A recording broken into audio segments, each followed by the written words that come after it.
साल की अंकिता भंडारी, जो सिर्फ 18 दिन पहले ही जॉब पर लगी थी और अब उसकी लाश ऋषिकेश के एक ठंडे समुद्र से मिलती है। 18 सितंबर 2022 उत्तर प्रदेश के ऋषिकेश के पास पहाड़ों और जंगलों के बीच बने वनांतरा रिसोर्ट में गेस्ट अपने रूम में थे। स्टाफ अपना काम कर रहे थे और बाहर हर तरफ सन्नाटा था। लेकिन उसी रात 19 साल की अंकिता भंडारी अचानक गायब हो गई। उसके घर की फाइनेंशियल कंडीशन अच्छी नहीं होने के कारण वो अपने फैमिली की हेल्प करने के लिए उसने पहली बार अपने घर से बाहर निकलकर रिसेप्शनिस्ट की जॉब ज्वाइन की। अगले कुछ घंटों में सब कुछ नॉर्मल दिखाया गया। रिसोर्ट्स के रूम साफ किए गए, स्टाफ को अलग अलग कहानी सुनाई और पुलिस को बोला गया कि अंकिता शायद बाहर चली गई है। लेकिन जब सच सामने आया तो अंकिता की बॉडी ऋषिकेश की तेज बहने वाली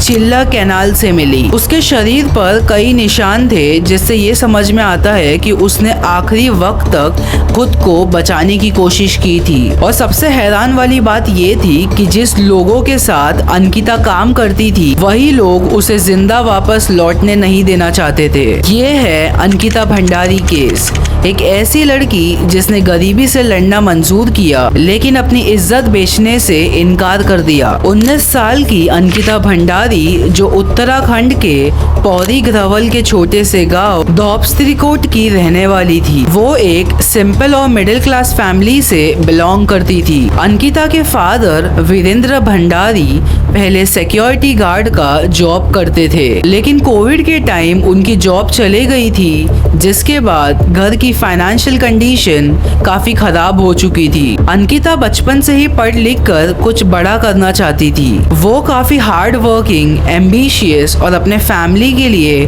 कुछ करने का सपना देखती थी। स्कूलिंग कंप्लीट करने के बाद उसने देहरादून के श्री नाम इंस्टीट्यूशन ऑफ होटल मैनेजमेंट में होटल मैनेजमेंट का सर्टिफिकेट कोर्स ज्वाइन किया था, क्योंकि उसका ड्रीम था होटल इंडस्ट्री में करियर बनाना। लेकिन पैसे की प्रॉब्लम इतनी ज्यादा बढ़ गई थी कि उसे बीच में अपनी पढ़ाई छोड़ देनी पड़ी। घर की मदद करने के लिए अंकिता ने जॉब ढूंढना शुरू किया, लेकिन उसे ऋषिकेश के पास गंगा भोगपुर एरिया में बने वनांतरा रिसोर्ट में रिसेप्शनिस्ट की जॉब मिल गई। उसे महीने की 10,000 सैलरी मिलने की बात फिक्स की गई। 28 अगस्त 2022 को अंकिता ने रिसेप्शनिस्ट की ज्वाइन वनांतरा रिसोर्ट में ज्वाइन की। रिसोर्ट का एरिया काफी सुनसान और पहाड़ी था, इसीलिए ओनर पुलकित आर्या ने उसे वही रिसोर्ट में स्टाफ रूम में रहने की परमिशन दे दी। अंकिता के फादर ने उसे लास्ट टाइम वही जॉब ज्वाइन करते हुए देखा था। शुरू में अंकिता को लगा था कि उसकी लाइफ का एक नया मोमेंट स्टार्ट होगा, लेकिन ये उसे बिल्कुल भी अंदाजा नहीं था कि ये उसकी जॉब उसकी जिंदगी की आखिरी जॉब बन जाएगी। वनांतरा रिसोर्ट का ओनर पुलकित आर्या था, जो बीजेपी लीडर विनोद आर्या का बेटा था। रिसोर्ट में सौरभ भास्कर मैनेजर था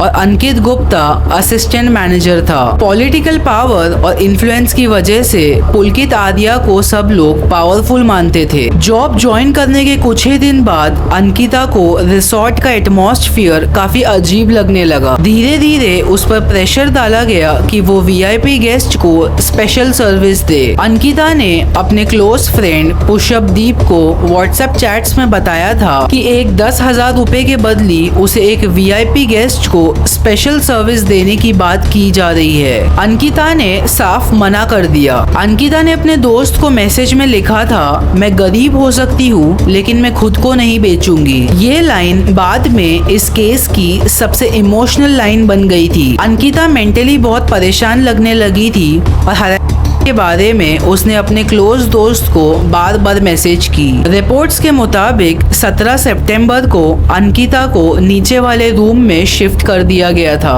और उसे बोला था कि ऊपर के रूम गेस्ट को दिए जाएंगे। रूम का एक स्टाफ मेंबर अभिनव के अकॉर्डिंग 18 सितंबर को पुलकित आर्या अंकिता के रूम में गया था और उसका कर रहा था जब वो फोन पर किसी से हेल्प मांग रही थी। अभिनव ने ये भी क्लेम किया कि अंकिता थी और लगभग 1 घंटे तक पुलकित आर्या उसके रूम में था। 18 सितंबर 2022 को अंकिता ने अपने पेरेंट्स के कॉल उठाना बंद कर दिए थे। उसने अपने दोस्त पुष्पदीप का फोन भी रिसीव नहीं किया, जिससे उसे शक होने लगा क्योंकि अंकिता पहले ही की बातें बता चुकी थी। उसी दिन रिसोर्ट के अंदर अंकिता और पुलकित आर्या के बीच बहुत बड़ा झगड़ा हुआ। अंकिता ने धमकी दी थी कि उसे अगर फोर्स किया गया तो वो पुलिस को सब सच बता देगी। ये बात पुलकित आर्या और उसके साथियों को डेंजरस लगने लगी क्योंकि रिसोर्ट में गलत काम चल रहे थे और उन्हें डर लग रहा था कि सब एक्सपोज हो जाएगा। शाम करीब 8:30 से 9:30 के बीच सीसीटीवी फुटेज में अंकिता को पुलकित आर्या, सौरभ भास्कर और अंकित गुप्ता के साथ रिसोर्ट से बाहर जाते देखा गया। वो लोग स्कूटर पर